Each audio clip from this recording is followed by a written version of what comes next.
Spoštovane Slovenke, cenjeni Slovenci, državljanke in državljani Republike Slovenije. Ob letu Avsorej se z gorečimi željami po boljši prihodnosti ponovno obračam na vas iz tega simbolnega mesta pod vrhom Triglava, gore, ki za Slovenijo pomeni dom, domovino. Oj Triglav, moj dom, kako si krasan, je pesem, ki jo je radgonski duhovnik, pesnik in prevajalec Matija Zemljič leta 1894 pod imenom Slavin objavil v mariborskem bogoslovnem glasilu Lipica. Leta 1895 pa jo je odkril in uglasbil dovški župnik in skladatelj Jakob Aljaž. Mar je temu danes, 1. januarja 2016, še tako? Nam je Slovenija še domovina, imamo še toliko moči, volje, si upamo reči s ponosom Slovenec sem? Zdi se, da je velikansko število naših rojakov prepričanih, da je biti Slovenec in se počutiti pripadnika slovenskega naroda nekaj slabega, celo šovinističnega.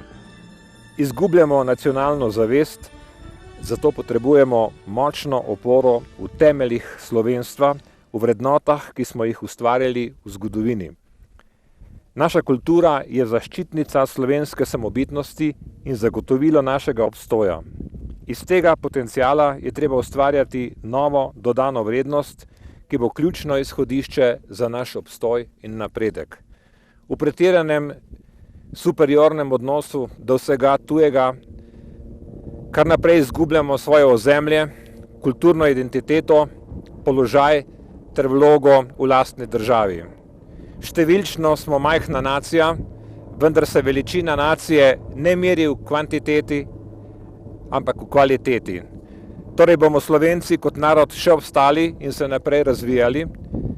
Predstavljam si, da mora država, ki se imenuje Slovenija, tudi zastopati domovino Slovenijo, torej vse, kar je slovensko.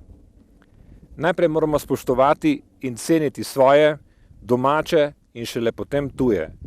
To je edina prava pot, če želimo stati in obstati.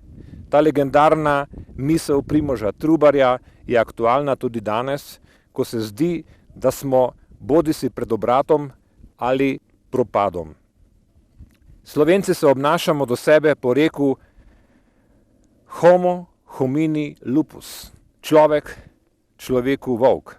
Pred 412 leti je v ta kontekst sodil sežig knjig, ki so takrat govorile o novem času in misli, ki je bila odprta v prihodnost. Upam, da danes temu ne bo tako, če rečem, da je potrebno zaščititi slovensko kulturo, Slovenijo z močno nacionalno noto, s pripadnostjo državi, ki bo vredna nositi ime Slovenija, ki bo zastopala domovino Slovenijo v vseh njenih razsežnostih.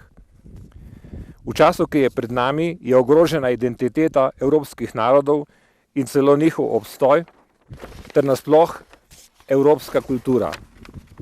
Ogrožen je globalni mir, ki je temelj življenja. Tako ob svetovnem dnevu miru še posebej razmislimo o pomenu miru kot osebni in družbeni odgovornosti, kot o vrednoti, za katero si moramo vsakodnevno prizadevati. Mir temelji na spoštovanju življenja, nagrajenju medsebojnih odnosov, prijateljstvu in povezovanju. Miru in ljubezni, dragi prijatelji, skupaj v srcih in mislih za Slovenijo, da bomo lahko še s ponosom peli Oj Triglav, moj dom, kako si krasan. V imenu Mednarodne mirovniške fundacije Beli golob vam želim srečno in mirno 2016.